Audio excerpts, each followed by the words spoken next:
మొదటిది ఏం చెప్పనా, బండ మీద సర్పం జాడ. ఇందాక మనం బండ మీద పావులకి ఎవరు చెప్పలేడని, అజ్ఞానం స్వర్గం కూడా చెప్పలేడు. కానీ జ్ఞానానికి అది జ్ఞానాన్ని ఇచ్చిన యేసుక్రీస్తు వారు ఎక్కడ ఉంటే అక్కడ ఏదైనా జవాబు దొరుకుతుంది. హల్లెలూయా. ఈ లోకంలో జవాబు లేకుందంటే ఏది కూడా బైబిల్ గ్రంథంలో లేదు. మనసు పెట్టి ప్రార్థనపూర్వకంగా హృదయపూర్వకంగా ఏసైనా అడిగితే దేనికైనా జవాబు ఉంటారు. సరే, ఇక్కడ వాక్యాన్ని మనం జ్ఞాపకం చేసుకుంటున్నాం.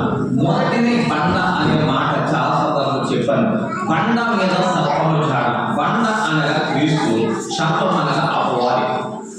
సర్పం అనగా సాతాను, బండ అనగా క్రీస్తు, యేసుక్రీస్తు వాడు.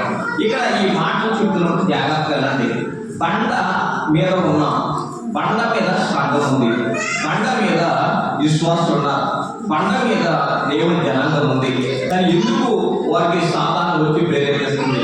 ఎందుకు సాతాను వారిని బాధ పెడుతుంది అంటే కనుక చాలా మంది క్రైస్తవులు అని చెప్పుకుంటున్న జనాంగం ఉన్నారు, క్రైస్తవులని పిలవబడిన జనాంగం ఉన్నారు.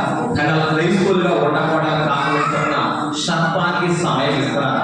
సర్పము వాళ్ళ హృదయం ఎప్పుడు నుంచి పోతుందో కూడా తెలియాలంట. అవిజ్ఞానంతో ఏమంటారు, అజ్ఞానంతో అవివేకంతో చాలా మంది ఉన్నాం. ఈ రోజు ఇక్కడ కూర్చున్న మనలో కూడా దేవుడి మందిరంలో ఉన్నాం, దేవుడి యొక్క ఆలోచనలో ఉన్నాం, దేవుడి మాటలు విన్నాం.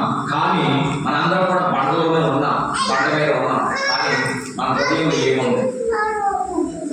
మన హృదయం ఏముంది? అదే సర్పం.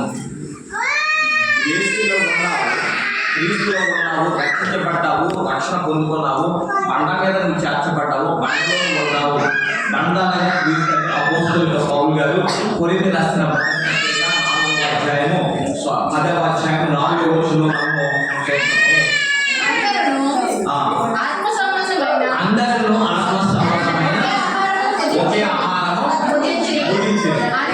అందరిలో ఆత్మ సంబంధమైన ఒకే పానీయం పానం చేసి ఎలా